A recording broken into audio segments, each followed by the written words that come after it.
Hello दोस्तों, मेरा नाम नेहा है और आज मैं आपको कक्षा 12 विषय गणित अध्याय 2 प्रतिलोम त्रिकोणमितीय फलन के बारे में बताऊंगी।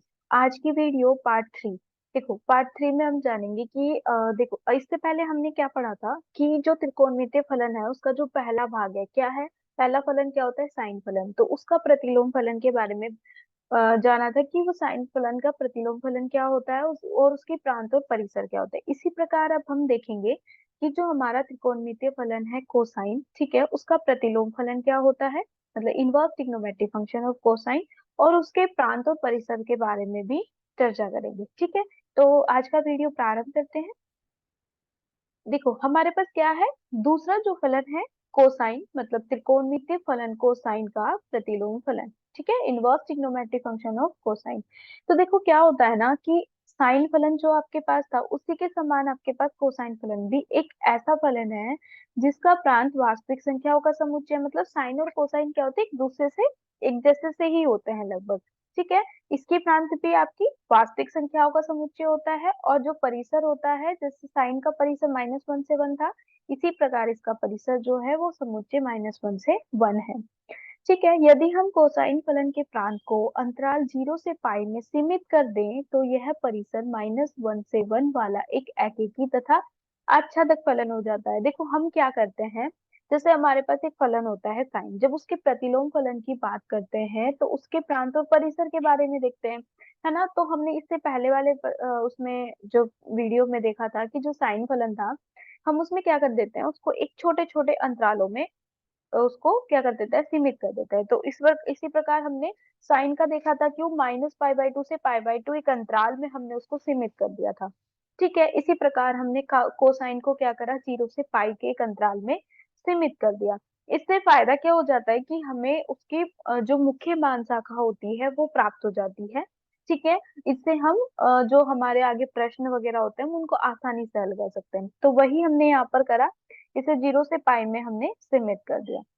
अब देखो आगे क्या है कि वस्तुतः कोसाइन फलन अंतरालों -π/-0, 0 से पाई एंड पाई से 2 पाई, ये हमारे पास अंतराल है।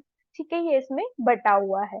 तो कोसाइन फलन को हमने इन अंतरालों में से किसी में भी, मतलब देखो, जरूरी नहीं है कि आप 0 से पाई में ही सीमित करें। ठीक है, और भी अंतराल जैसे आप इसको क्या कर सकते हो, उपयोग कर सकते हो। जैसे हमने -π से 0 में किया, 0 से पाई में किया, पाई से 2 पाई में करा।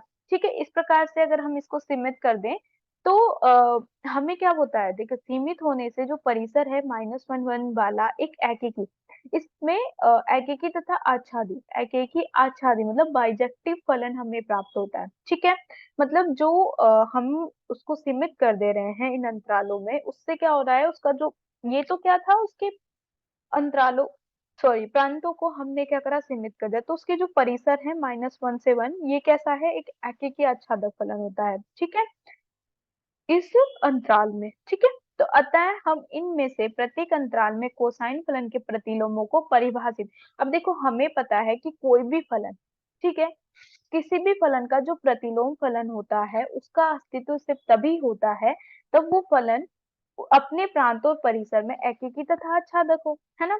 तो हमने देखा कि जब हमने इस अंतराल में इसको सीमित कर दिया और उसके इस परिसर को देखा तो उसमें क्या हो रहा है, वो एकीकृत आच्छादी फलन हो रहा है।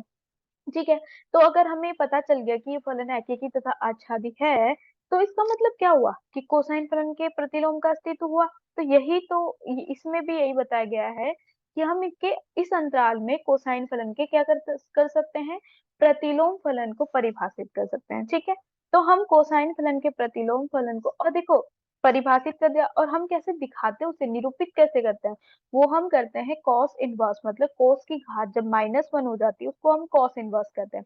ठीक है, आप कोसाइन फंक्शन द्वारा निरूपित करते हैं। अतः कॉस इनवर्स एक फलन है जिसका प्रांत, अब देखो कॉस का प्रांत क्या था हमारे पास, एक वास्तविक संख्याओं का समुच्चय, और उसका परिसर क्या था, -1 to 1, है ना। तो इसी प्रकार जब हमने उसको क्या कर दिया, उसके प्रतिलोम को निकाला, तो उसके प्रांत और परिसर बदल जाएंगे। मतलब उसका प्रांत जो हो गया वो -1 से 1 हो गया, और जो उसका परिसर था, जो हमने अंतराल में उनको सीमित किया था, वो बन गए, जैसे -π to 0, 0 से पाई और पाई से 2 पाई। ठीक है, इत्यादि में से कोई भी अंतराल हो सकता है। समझ आ गया? अब देखो आगे देखते हैं। इसी प्रकार के प्रत्येक अंतराल मतलब हमारा जितने भी इंटरवल्स थे, इनके संगत हमें फलन कोस इनवर्स की एक शाखा प्राप्त होती है। मतलब जैसे हमने अलग अलग अंतराल निकाले, ठीक है, उसमें हमने इनको सीमित करा, तो ये क्या कर रहे हैं, ये एक शाखा बना रहे हैं। इससे हमें क्या है, एक शाखा प्राप्त हो रही है। ठीक है, वह शाखा जिसका परिसर मतलब जो जिसकी रेंज हमें क्या मिल रही है, 0 से पाई। 0 से पाई पे हमें क्या है, इसकी मुख्य मान शाखा प्राप्त होगी, मतलब प्रिंसिपल वैल्यू ब्रांच कहलाती है। जो मेन शाखा आपकी निकलती है, मुख्य मान शाखा, वो 0 से पाई है। इसी प्रकार साइन की हमें क्या मिली थी, -π/2 से π/2, ये हमारी प्रिंसिपल ब्रांच होगी। ठीक है, तो इसने बोला कि ये इसकी प्रिंसिपल वैल्यू ब्रांच कहलाती है।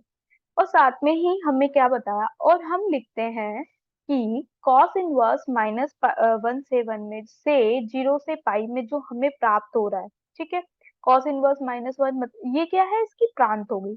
ठीक है, ये इसका परिसर है। मतलब इससे इसमें जब ये परिभाषित हो रहा है, तो y बराबर कॉस इनवर्स एक्स द्वारा प्रदत्त फलन का आलेख उसी प्रकार खींचा जा सकता है जैसे कि हमने y बराबर साइन इनवर्स एक्स का, मतलब हम क्या कर रहे थे, साइन एक्स के फलन को साइन इनवर्स एक्स में परिवर्तित करने के लिए हम क्या कर रहे थे, उसके अक्षों का क्या कर रहे थे, विनिमय कर दे रहे थे, तो हमें साइन इनवर्स एक्स का मिल जा रहा था। इसी प्रकार हम कॉस इनवर्स एक्स का भी प्राप्त कर सकते हैं, के आलेख के बारे में वर्णन किया जा चुका है। ठीक है, मतलब इसका भी हम ऐसे ही कर सकते हैं जैसे इसके किया था। तो y बराबर cos x तथा y बराबर cos इनवर्स x के आलेखों को हम एक बार देख लेते हैं। तो ये कौन सी है, आकृति 2.21 तथा 2 में दिखाया गया। देखो ये देख लेते हैं। ये 2.21 1 में क्या है, cos x का ग्राफ है। ठीक है, cos x मतलब ये एक्सिस है और ये y एक्सिस है। तो इसमें क्या हो रहा है कि ये हमें ग्राफ प्राप्त हो रहा है। ठीक है, किसका, cos का।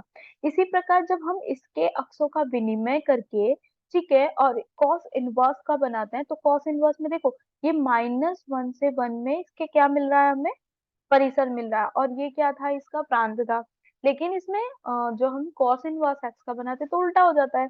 -1 से 1 में इसका क्या मिल गया, इसका प्रांत मिलेगा, मतलब जो एक्स एक्सिस पे दिखाते हैं, और जो परिसर है उसको हम वाई एक्सिस पे दिखाते हैं, और वाई एक्सिस पे क्या मिल रहा है, हमारा परिसर, जो कि कैसे है, हमने 0 से पाई में इसको सीमित किया, मतलब यहाँ से यहाँ तक, ये जो हमने इसको डार्क करके दिखाया है ना। तो ये क्या दिखा रहा है, इसके आलेख को दिखा रहा है कि कॉस से कॉस इनवर्स का आलेख हम ऐसे बना सकते हैं। ठीक है, तो आज अगले भाग में हम क्या पढ़ेंगे, अगले भाग में इसी से संबंधित जो तीसरा त्रिकोणमितीय फलन है कोसेक, उसका प्रतिलोम फलन inverse trigonometry function of cosec के बारे में पढ़ेंगे। ठीक है, तो आज का वीडियो हमारा यहीं पर समाप्त होता है। धन्यवाद।